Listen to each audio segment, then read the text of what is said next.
yourself a cold one. Let's drink 'em, huh? And listen to Ross Tucker break down the top college prospects on another tasty edition of The College Draft. Yeah, it's Daddy Soda time here on the College Draft Podcast, presented, of course, by DraftKings. Happy 4th of July. There is no shot we're actually recording this 4th of July. That's okay. It doesn't matter. It's 30 minutes of delicious, delectable content relating to the only podcast I'm aware of that's actually 3 podcasts in one. I'm Ross Tucker, former NFL offensive lineman, 5 teams, 7 years, bunch of podcasts, including this one. He is Emory Hunt. He's an absolute stud, one of my favorite guys in the media, period. You got to check him out on social media at Xfl Game Plan. And today's episode was actually made for him. Like the whole idea about the topic, everything was for Emory, was for today. So we are doing this show a little bit early because of the 4th of July holiday. We hope each and every one of you has an outstanding holiday. Be safe, especially when it comes to how much you drink, how much you eat, and most importantly, what you do with fireworks. Don't be a moron. There's so many injuries, firework injuries every year. Don't need to see that. Emory, we've never done this before. I am extremely excited. Let's talk about the other leagues, man. Like, we've got some legit other leagues now, and not even the CFL. Maybe we'll do that with Russ Landy sometime. But I'm talking about the USFL, and I saw you're already doing interviews with XFL head coaches recently. So I don't know which. Let's start with the USFL since they actually played. Again, you got to check out Emory at Fball Game Plan on Twitter, Football Game Plan on YouTube. This show can always be watched on YouTube, youtube.com/Ross Tucker NFL, as well as hitting us up on social media at Ross Tucker Pod. But Emory, your thoughts on USFL? I'm giving you as blank of a slate as anybody can possibly get to just talk about the league in general, anything that stands out to you. Then I'll get more specific. First of all, it was great to watch this from start to finish, literally from conception to or inception or whatever the word is, conception to completion, right? And this week is the championship game, July 3rd.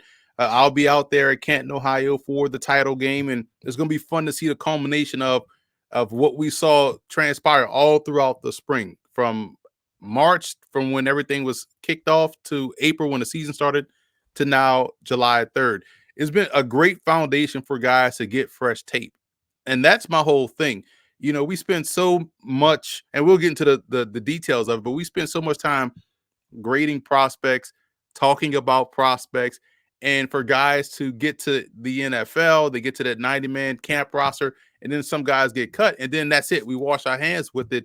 Well, these guys are still good guys, and you know this, Rawls, better than anybody, that there's always going to be guys that you watched and said, man, that dude's really good, but man, we just don't have the space for him. I wish he could have stayed on. Well, here's an opportunity for him to continue to play, get those on-field reps, those live practice reps, because one thing you can't do in practice is fake live action.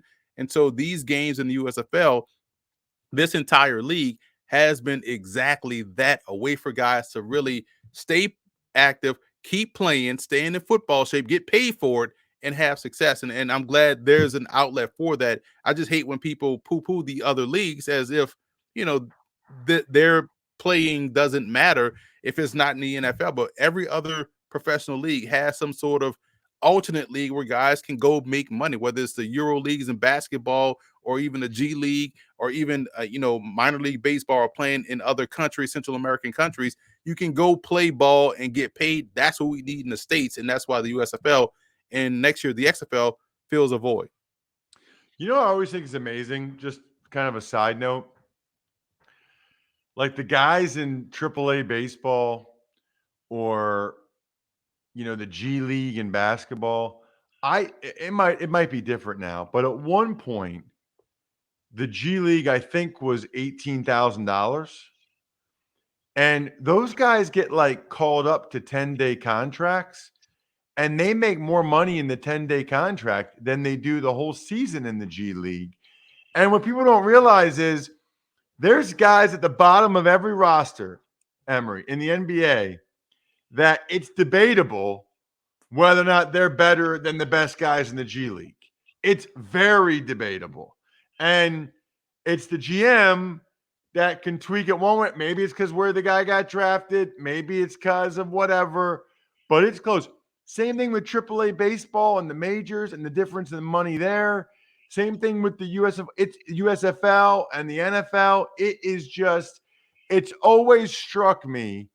It's like you're getting millions, a lot of these guys, or very, very modest income. It always feels weird that there's like no in between.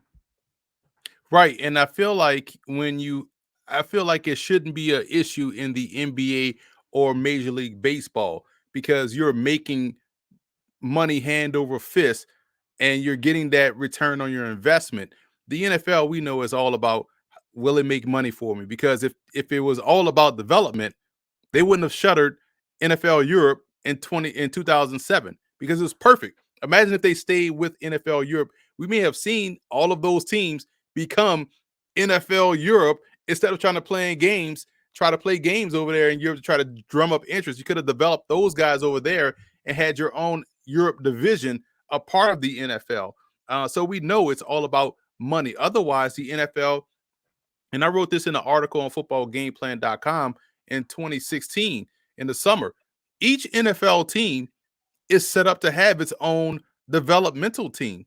When you think about it, 90 guys go to camp. So you're saying right there, these 90 guys are NFL level type athleticism. Talent is a sliding scale, but you're going to cut 45 of those guys.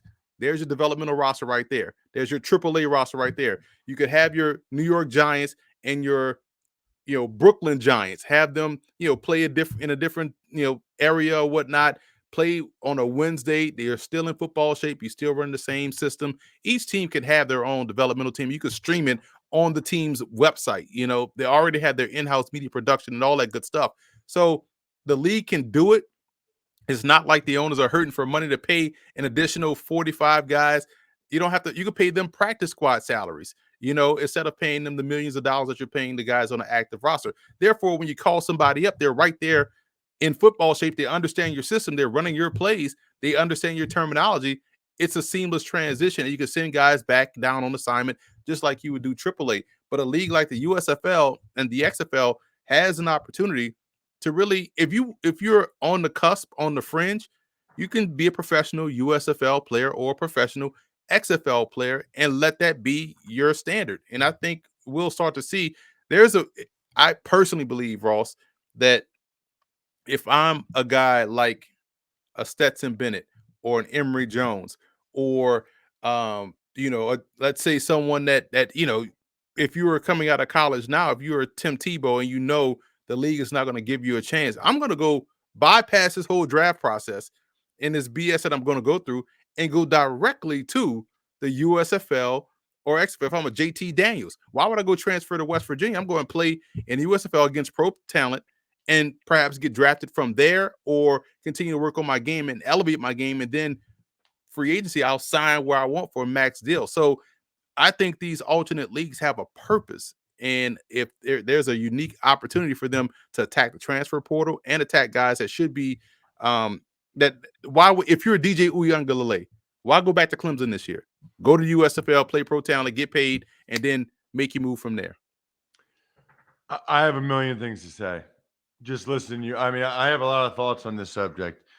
One of which is think about like Kurt Warner and James Harrison. I mean, they were whatever Super Bowl that was at the end of the 2008 season, Steelers Cardinals.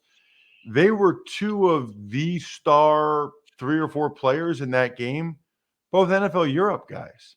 And I'm not sure either one of them ever sticks in the NFL without the NFL Europe experience. The other thing I think is really interesting in hindsight, NFL Europe was losing $32 million. right?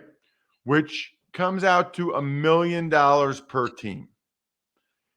That seems short sighted. For $1 million per team to not be able to have that presence in Europe and to continue to have, to develop these guys, especially quarterbacks and linemen and receivers. And they had spring football on television, like NFL Network. They had so much programming, and they really could have probably fought off the USFL or the XFL because these guys are being allocated by NFL teams. They've got the team on the help. Like, I feel like it was really short sighted. Bro, listen, totally agree. And seeing what they had then with Germany and all the teams in Germany, it became NFL Germany pretty much because you had all those teams like the Rhein Fire, Frankfurt Galaxy, the Hamburg Sea Devils, Amsterdam Admirals, all these teams in Germany. It now they're going to play an NFL game in Germany where you had that already in place. Like you said, you could have expanded to, let's say, 16 European teams, strong teams, and had that as your, two teams could be allocated to one franchise, and you send your guys over there. You're right. It was so short-sighted. It was a drop in the bucket. They're paying that in fines or any kind of initiative that they're throwing out there, with either decals or logos on the field in the back of the end zone. That was your fund for development. It cost you nothing to develop coaches, refs, everything.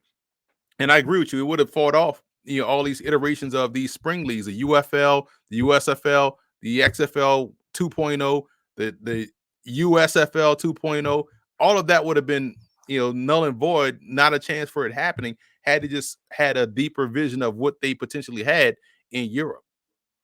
One of the things I like about Emory, he's not afraid to kick it old school with vintage-inspired polos made for modern living from Express.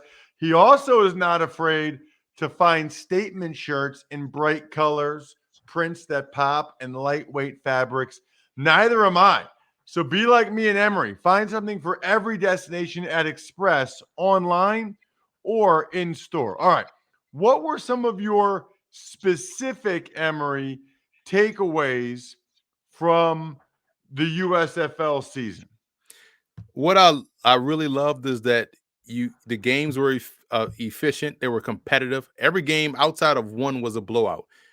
Michigan beat Pittsburgh 24-0.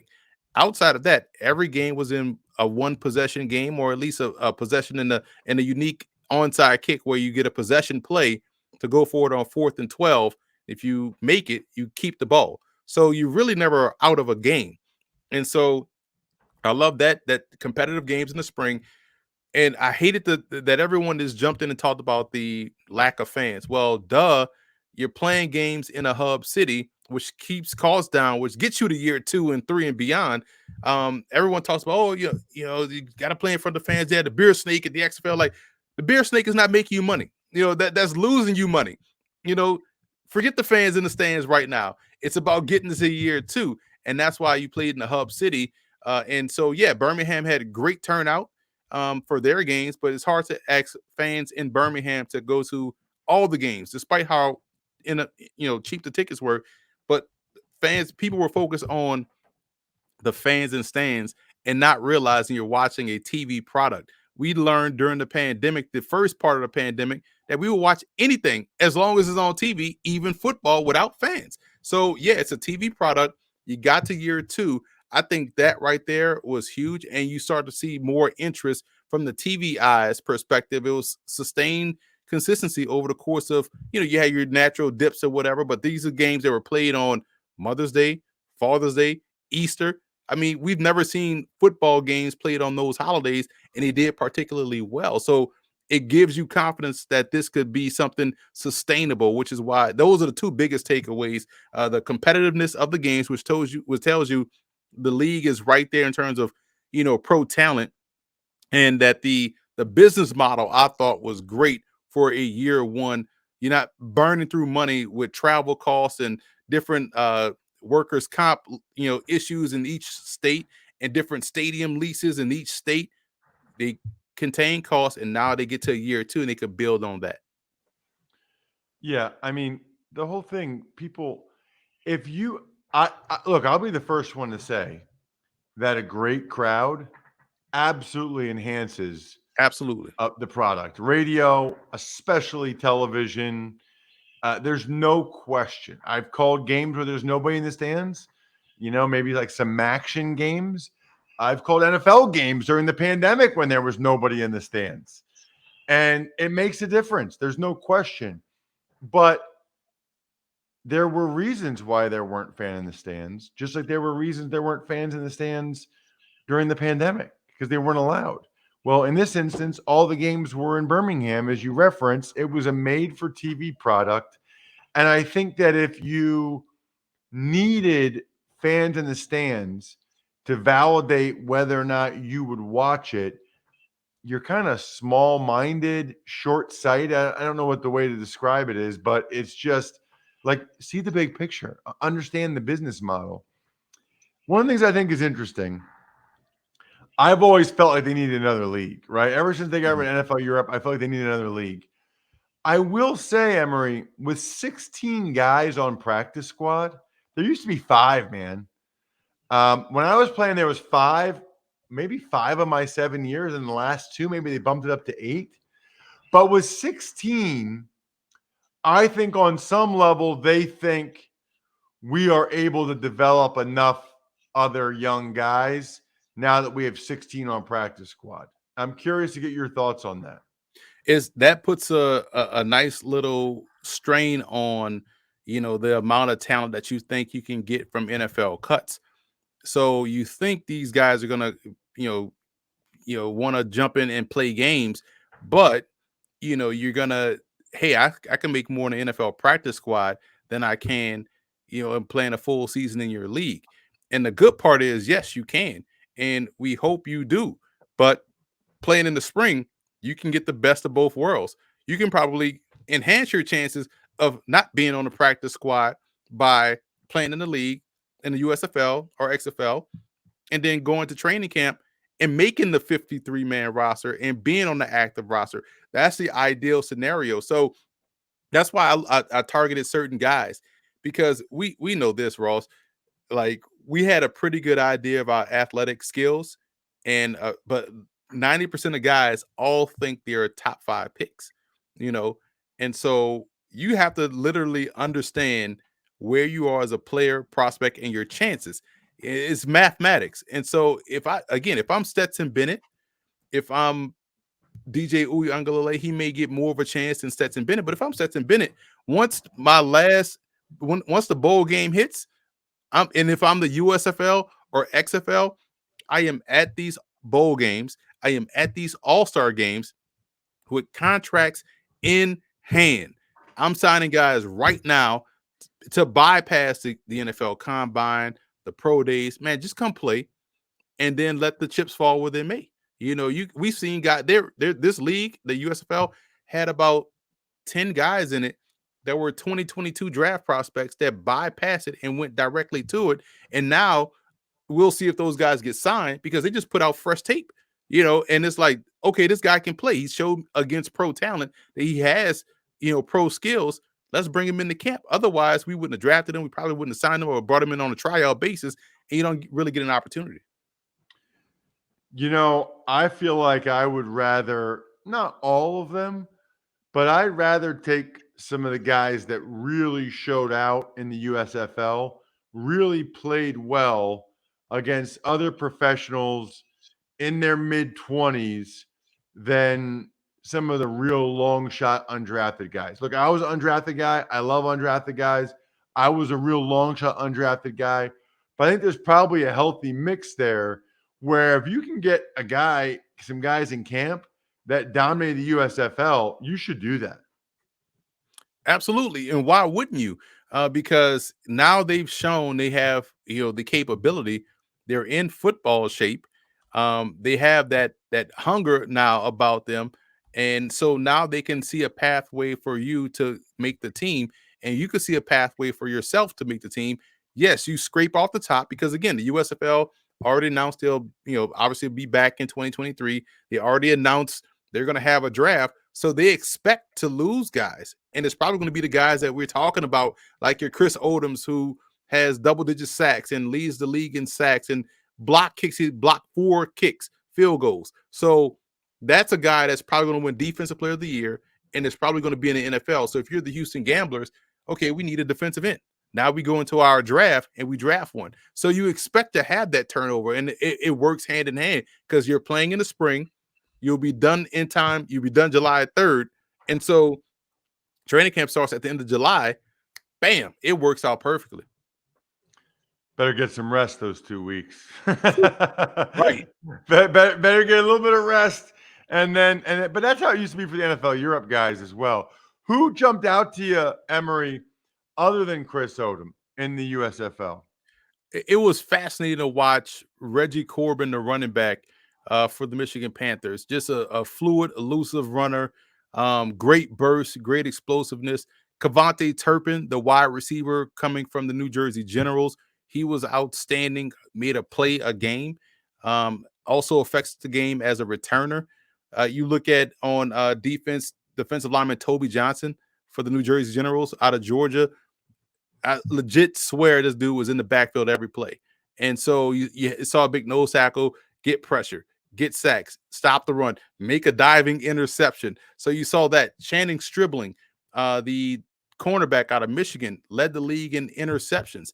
And he was doing a great job of either playing man press or off man, baiting guys in, driving on the football. So you had these type of players making these plays. I think the next step for the league will be making sure the quarterback play is consistent. There should be no reason why their number one pick, Shea Patterson, cut, benched, and was on another roster by the end of the season. Another one of the top 5 picks, Ben Holmes, drafted in the top 5 by the New Jersey Generals, cut and was out of the league. And so you had backups. Everyone that they drafted later in the draft ended up being, for the most part, better than the starter.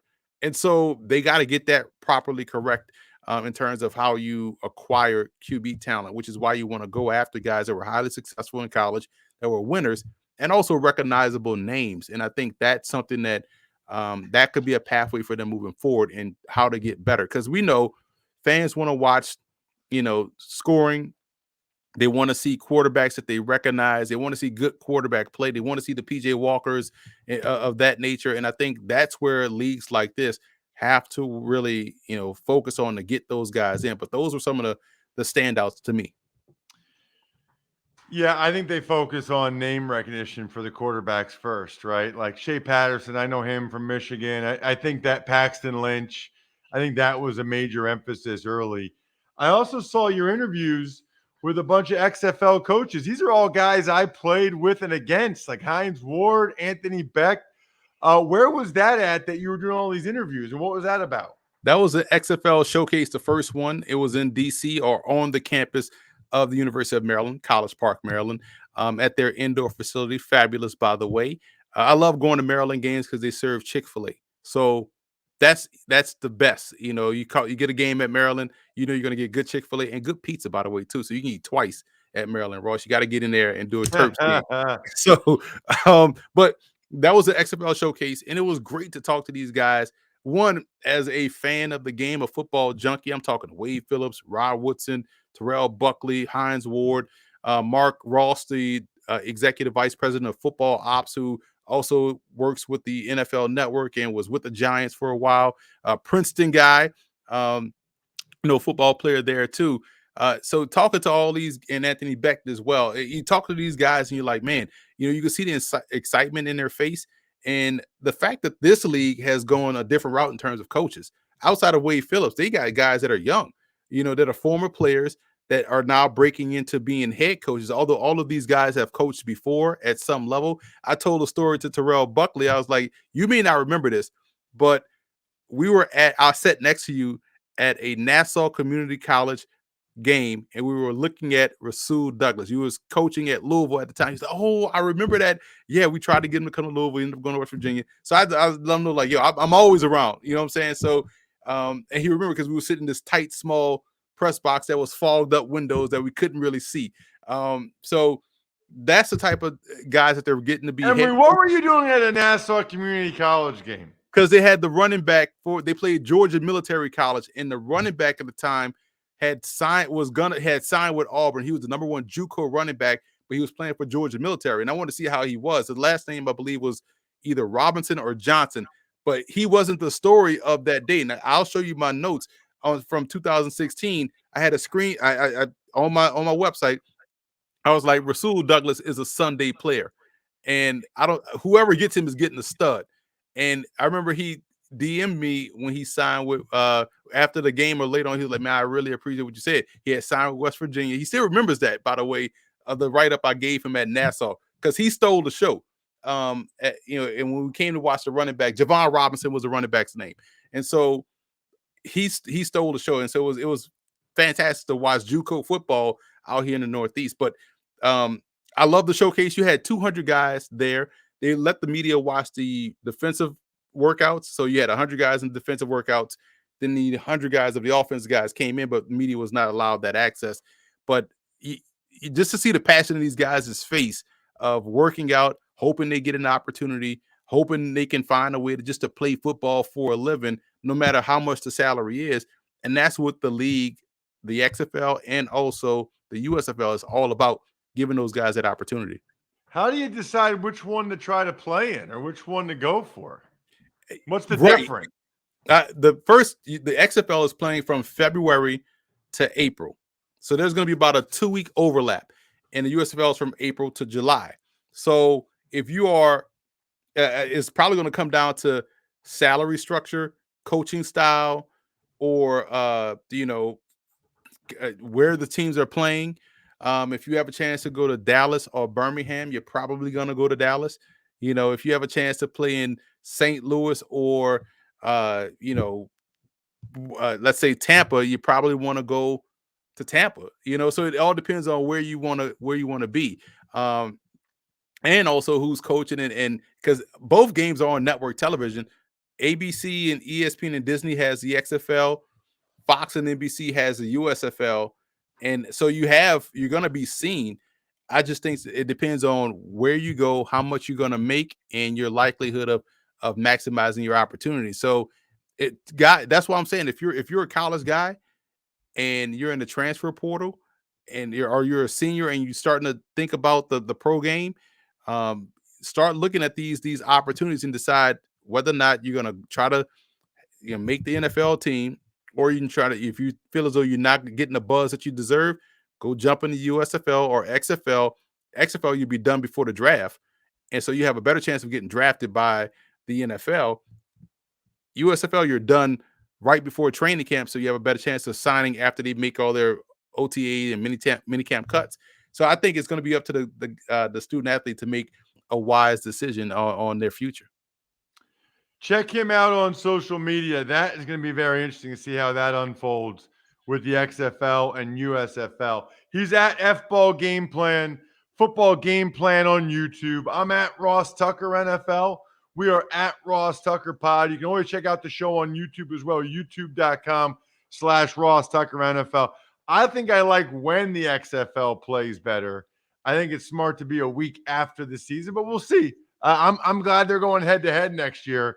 Although at some point it makes sense to have all the resources, all the money, all the coaches, all in one. And I think that's what will end up happening at some point. Other than that, the keg is kicked. I'm all tapped out. Thanks for listening to the College Draft Podcast. Make sure to also subscribe to the Ross Tucker Football Podcast, Fantasy Feast, Even Money, and The Business of Sports. All available at Apple Podcasts, rosstucker.com, or wherever podcasts can be found.